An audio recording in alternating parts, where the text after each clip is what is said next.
नमस्कार किसान भाइयों, कृषि समाचार में आप सभी का स्वागत है। मैं हूं रूपम। आइए सबसे पहले नजर डालें आज के मुख्य समाचारों पर।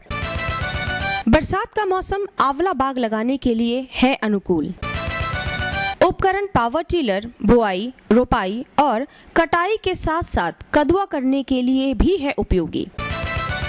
और वैज्ञानिक पद्धति से फलों का बाग लगाकर सफल किसान बने प्रभुनाथ सिंह।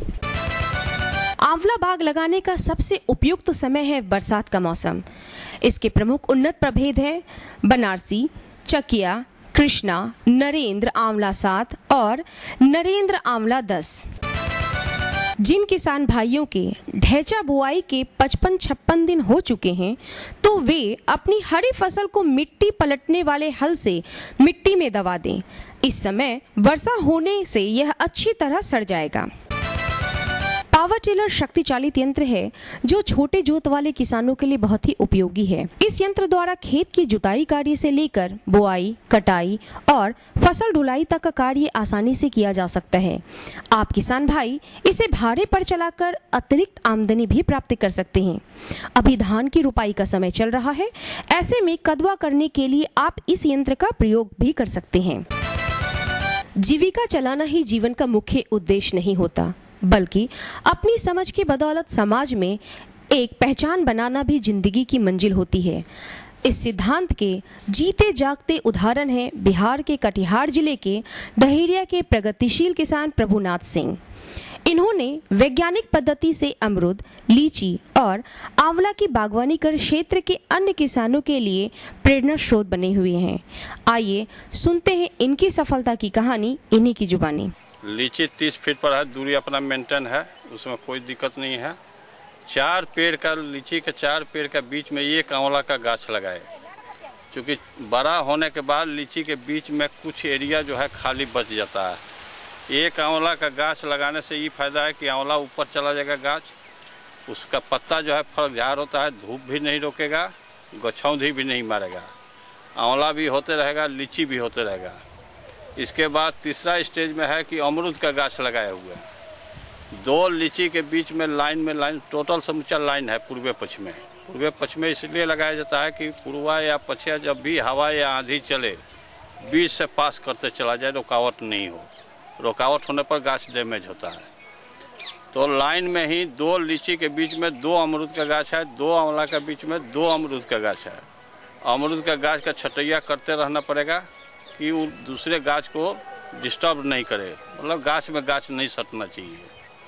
कुछ दिन के बाद 8 साल 10 साल अमरूद का गाछ हटा लेगा आदमी काट के, लीची आंवला अपना बढ़ते रहेगा। इससे 3 तरफ से फायदा होगा। दर्शकों, अब आपको लिए चलते हैं मंडी की ओर, जहां मंडी के भाव में आई उछाल और गिरावट की जानकारी लेंगे। परवल 14 से 16 रुपए प्रति किलोग्राम, भिंडी 14 से 17 रुपए प्रति किलोग्राम, अरबी 24 से 26 रुपए प्रति किलोग्राम, करेला 18 से 20 रुपए प्रति किलोग्राम। पटल जो है कि परवल वो जो है कि 14 से लेकर के 16 रुपए केजी तक, बोरो जो है कि 17 से लेकर 20 तक, और भिंडी जो है कि 14 से लेकर के 17 तक, अरबी 24 से लेकर के 26 रुपए तक, और इसी तरह से रेट मिला जुला कर करके सब चल रहा है। आइए लेते हैं मौसम की जानकारी। मौसम विभाग से प्राप्त जानकारी के अनुसार आसमान में बादल छाए रहेंगे, साथ ही अधिकतम तापमान 30 डिग्री सेल्सियस और न्यूनतम तापमान 28 डिग्री सेल्सियस रहने की संभावना है। दर्शकों, अभी आपने खेती से संबंधित नई तकनीक, मंडी भाव और मौसम के विषय में जाना। आइए अब आपको इस कार्यक्रम की अगली सेगमेंट की ओर लिए चलते हैं, जहां हमारे कृषि विशेषज्ञों द्वारा खेती से संबंधित विशेष जानकारी प्राप्त कर सकते हैं। किसान भाइयों को वंदना का नमस्कार। आप सबका कृषि दर्शन में बहुत बहुत स्वागत है। किसान भाइयों, खेती के साथ साथ पशुपालन भी आज किसानों के लिए आमदनी का एक प्रमुख जरिया बनता जा रहा है, और पशुपालन के लिए ज़रूरी है कि आपके पशु स्वस्थ रहें, और उसके लिए आप उन्हें अच्छा चारा दें, अच्छा खान पान रहन सहन का उनका इंतज़ाम करें।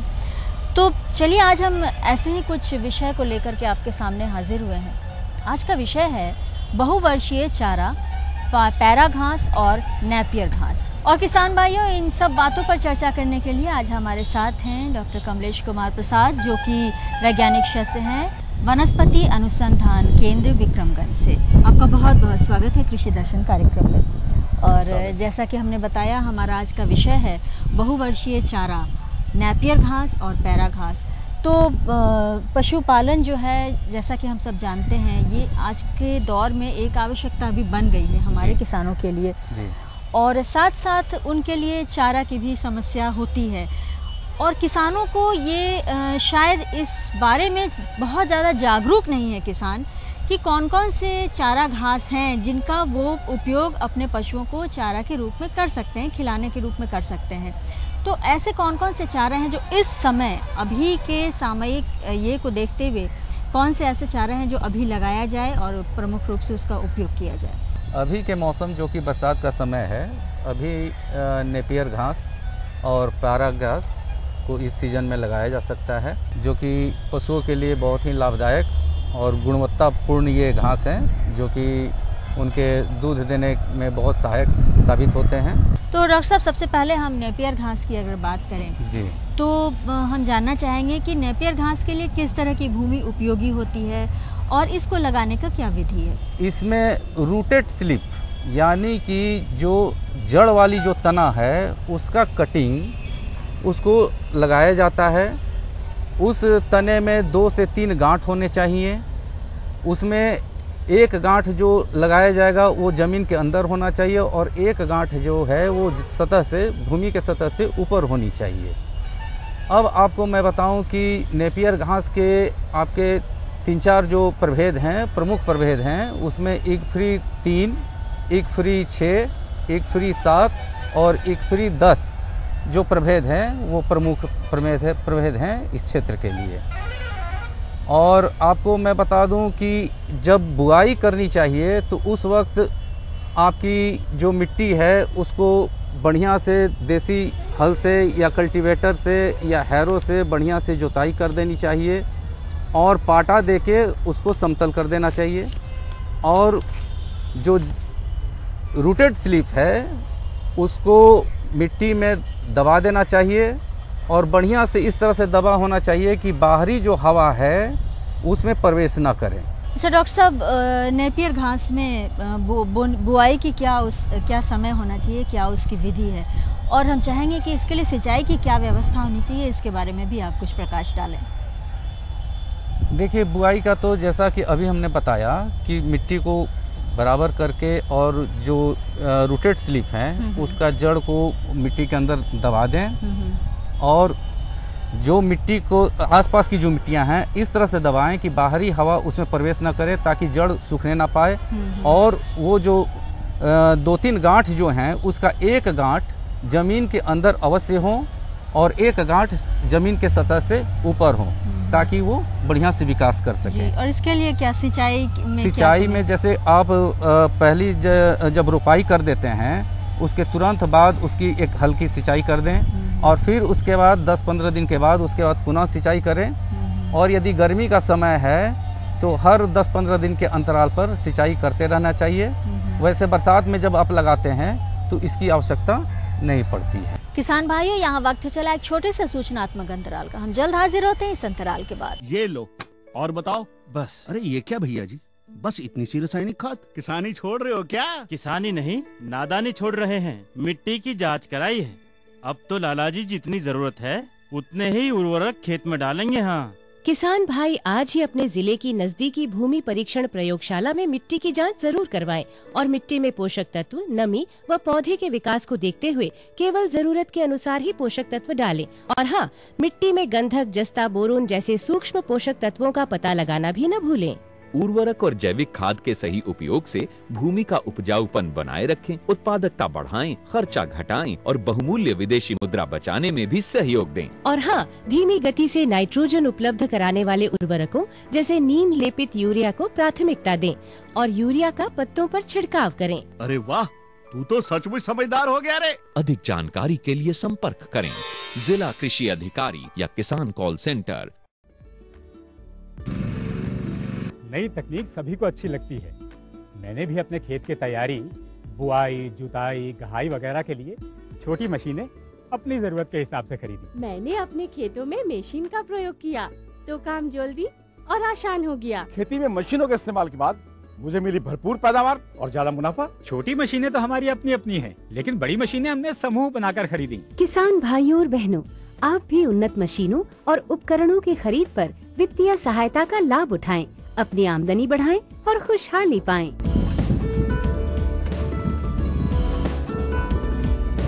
हो गया।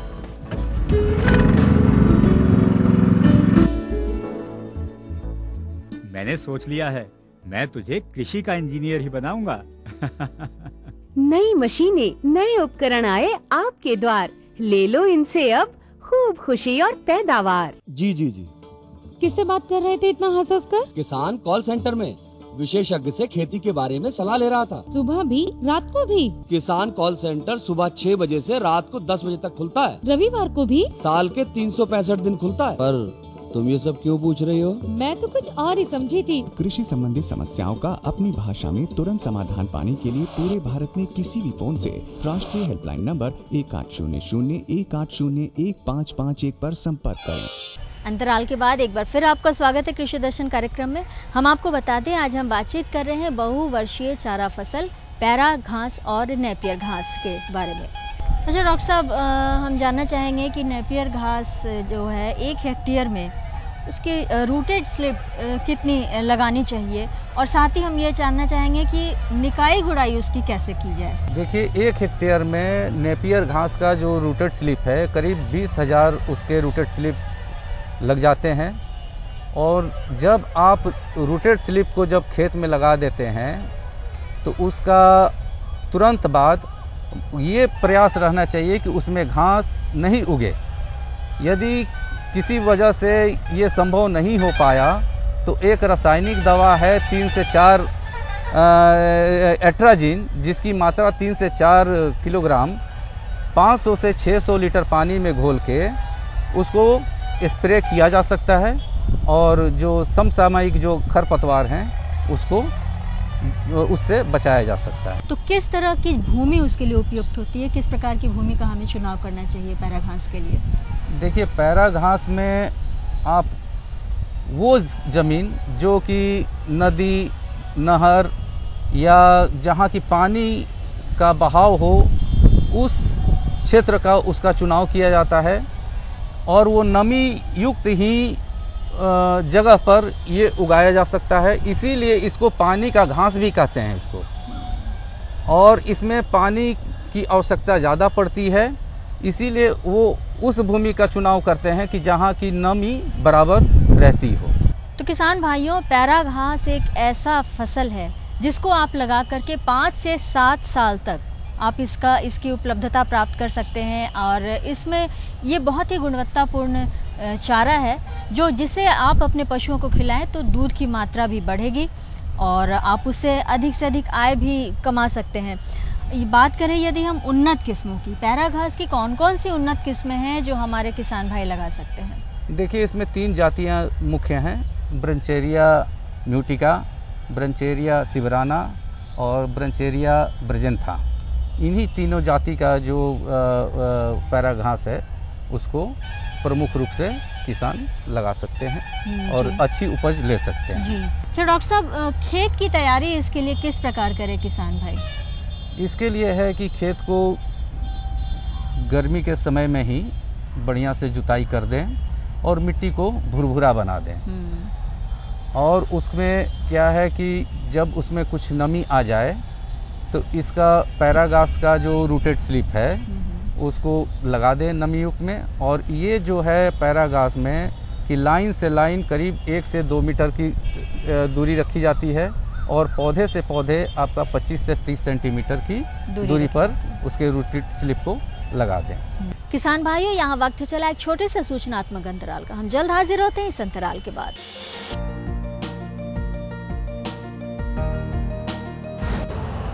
यूरिया का स्वदेशी उत्पादन 70 लाख टन बढ़ाने के लिए 6 उर्वरक संयंत्रों का उद्धार किया जा रहा है। FCIL के गोरखपुर, सिंदरी, तलचर और रामागुंडम संयंत्र, HFCL की बरौनी इकाई और BVFCL की नामरू 4th। सोने पर सुहागा ये है कि देश में अब बनेगा सिर्फ नीम लेपित यूरिया, क्योंकि इससे होगा किसानों का फायदा ही फायदा।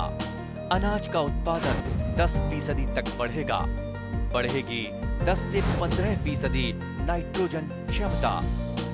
किसानों के हित में बड़ा कदम, प्रधानमंत्री कृषि सिंचाई योजना। हर खेत को पानी, प्रति बूंद अधिक उपज। सिंचाई के सही तरीकों और जल संरक्षण की नई तकनीकों के साथ बढ़ेगा जमीन का जल स्तर। जिला स्तर पर होंगी सिंचाई योजनाएं, असिंचित क्षेत्रों तक पानी पहुंचाकर बढ़ेगा उत्पादन। भारत सरकार की विशाल योजना प्रधानमंत्री कृषि सिंचाई योजना।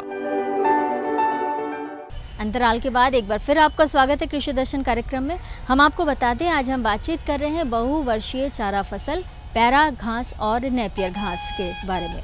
अच्छा, अब हम चाहेंगे कि आप हमारे किसान भाई बहनों को ये बताएं कि इसमें पैरा घास लगाने में जब लगाते हैं तो उसमें कौन कौन से खाद और उर्वरकों का प्रयोग करें किसान भाई? देखिए कि सबसे पहले कि सड़ी हुई गोबर की खाद यदि उपलब्ध है तो उसमें 200 से 250 क्विंटल प्रति हेक्टेयर के हिसाब से गोबर की खाद का व्यवहार करें। और इसमें पैरा घास में है कि जब जब कटाई करें तब उसमें आप 25 से 30 किलोग्राम नेत्रजन उर्वरक का व्यवहार करते रहें प्रत्येक कटाई के समय। इससे क्या होगा कि आपकी जो फसल का बढ़वार है वो निरंतर बनी रहेगी और उसकी जो उपज है वो बराबर मिलती रहेगी। सर डॉक्टर साहब, पैरा घास जब किसान लगाते हैं तो उसकी निकाई गुड़ाई की क्या व्यवस्था की जाए, इसके बारे में आप बताएं।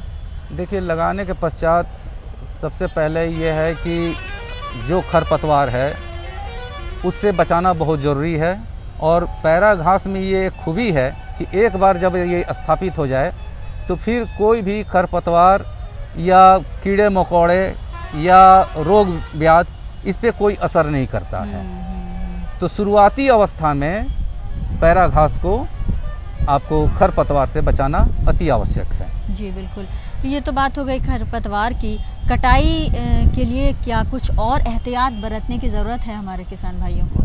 हाँ, उसमें क्या है कि जब भी आप कटाई करें तो 6 से 9 इंच भूमि के सतह से ऊपर से कटाई करें। और एक चीज़ और है कि इसमें कि कोई भी आप चारा घास ले रहे हैं उसके फूल आने के पहले ही उसकी कटाई संपूर्ण करा लें। अच्छा डॉक्टर साहब, वक्त तो हो चला है किसान भाइयों से विदा लेने का, लेकिन हम जानना चाहेंगे कि जाते जाते यदि आप कुछ ऐसे सुझाव देना चाहें, कुछ और ध्यान देने लायक बात जो हमारे किसान भाई उसे सुन करके और अच्छी तरह से फसल का उत्पादन कर सकें। देखिए, मेरा सुझाव यही रहेगा कि जो भी आप रूटेड स्लिप आपका चुनाव कर रहे हैं वो स्वस्थ हो। दूसरी बात कि जब आप मिट्टी में उसको लगा रहे हैं या रोपाई कर रहे हैं तो उसको बढ़िया से मिट्टी को दबा दें कि ताकि बाहरी सूखी जो हवा है वो अंदर प्रवेश ना करे और जड़ को नुकसान ना पहुंचाए। और तीसरी बात ये है कि जहां रूटेड स्लिप है उसको 2 रूटेड स्लिप एक जगह पर लगाएं और जो मिट्टी के सतह जो रुपाई कर रहे हैं कम से कम 1 गांठ ज़मीन के अंदर हो और 1 गांठ ज़मीन के सतह से ऊपर हो। और ये हम कहना चाहेंगे कि फूल आने के पहले जो कटाई की प्रक्रिया है उसको पूर्ण कर लें। जी, तो डॉक्टर साहब, आज हमने बातचीत की नेपियर घास और चारा घास, ये दोनों ही बहुवर्षीय चारा हैं। चारा फसल के रूप में किसान इसको लगाते हैं और यदि आप लगाते हैं तो हमें उम्मीद है कि आप अधिक से अधिक उत्पादन करेंगे, साथ ही आपके पशुओं के लिए तो ये लाभकारी होगा ही। इसके अलावा खेती के अन्य कामों में भी आपको इससे मदद मिलेगी। जी। तो कृषि दर्शन कार्यक्रम में इतनी सारी जानकारियाँ देने के लिए और इन महत्वपूर्ण बातों के लिए आपका बहुत बहुत धन्यवाद। धन्यवाद। और किसान भाइयों, चलते चलते आपको छोड़े जाते हैं कुछ कृषि लोकगीतों के साथ, तो आप आनंद उठाएं इन कृषि लोकगीतों का।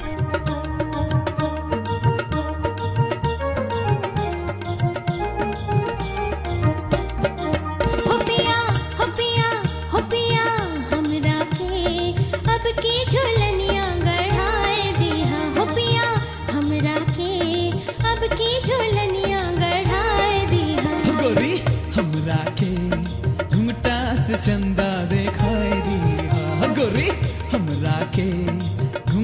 से चंदा देखाए दिहा।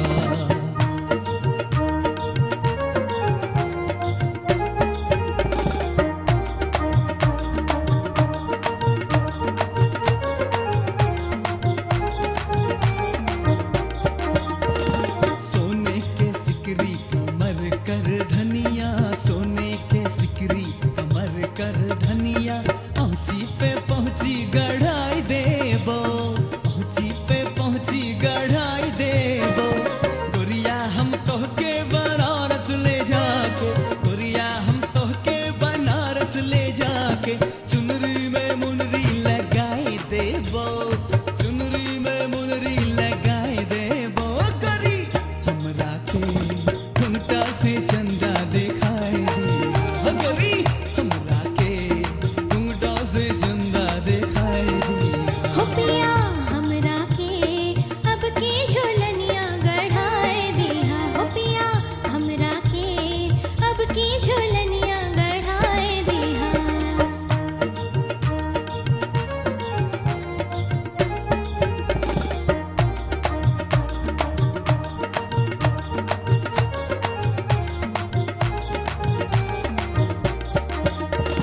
धानी के रंग में चुनरिया रंगादा, आरी आरी गोटवा लगाए दिहा।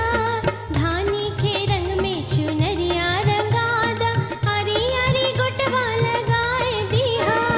बिछे बिछे सलमा से तारा के झुनकी, बिछे बिछे सलमा से तारा के झुनकी, अचरा में चंदा छपाए दिहा, अचरा में चंदा छपाए दिहा।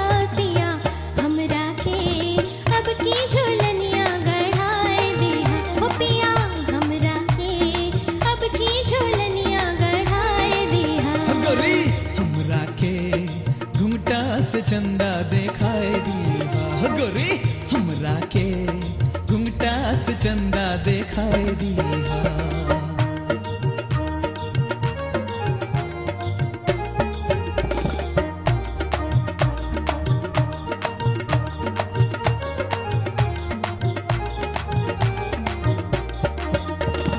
कहबू त घर बैठल चंदा मंगा देव, कहबू त घर बैठल चंदा मंगा देव। अचरा